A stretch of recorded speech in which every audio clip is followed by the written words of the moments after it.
Je m'appelle Jérôme Rivalin, je suis associé au sein du cabinet Ridge, qui est un cabinet d'expertise et de conseil auprès des entrepreneurs, des dirigeants de l'économie sociale et solidaire et des décideurs publics. J'ai fait partie de l'équipe de préfiguration de la Fondation en 2021 et je l'ai accompagné jusqu'à sa création en 2022 avant de revenir dans sa gouvernance en 2025.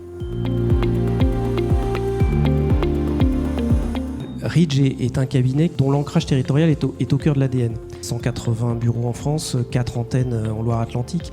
Donc nos professionnels, ils agissent au cœur des territoires, aux côtés des entrepreneurs. Et ça assurait pour nos professionnels un lieu d'engagement qui faisait sens avec leur engagement au cœur des territoires au quotidien.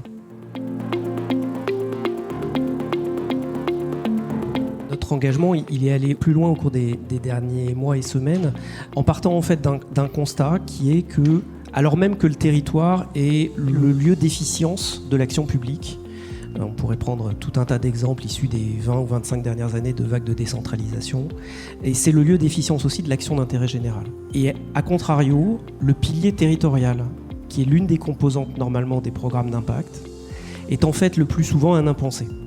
Mais en revanche, l'alignement avec les priorités du territoire, des acteurs publics du territoire et les enjeux de résorption d'inégalités sur les territoires, cette dimension-là est globalement impensée. Et elle est impensée parce que les entreprises n'ont pas forcément une connaissance des leviers par lesquels elles peuvent agir sur le territoire et comment cette action serait alignée avec les besoins. Et c'est en cela que la Fondation répond à ce besoin de tiers de confiance indépendants et de pont entre le public et le privé.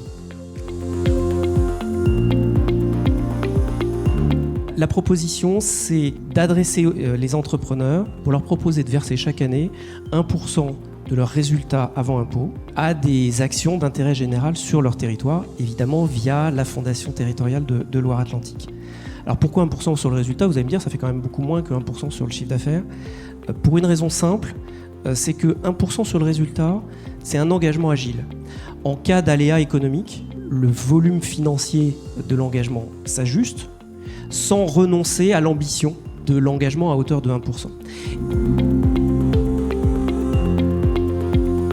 Le modèle, c'est que les experts comptables, ils ont chacun et chacune un temps privilégié avec les entrepreneurs dont ils tiennent la comptabilité ou à qui ils présentent les états financiers annuels, et à cette occasion-là, d'être un déclencheur de générosité et de mécénat par ce dispositif. Qui serait orienté donc vers la Fondation, qui elle-même redistribuerait ensuite. Exactement. C'est ça.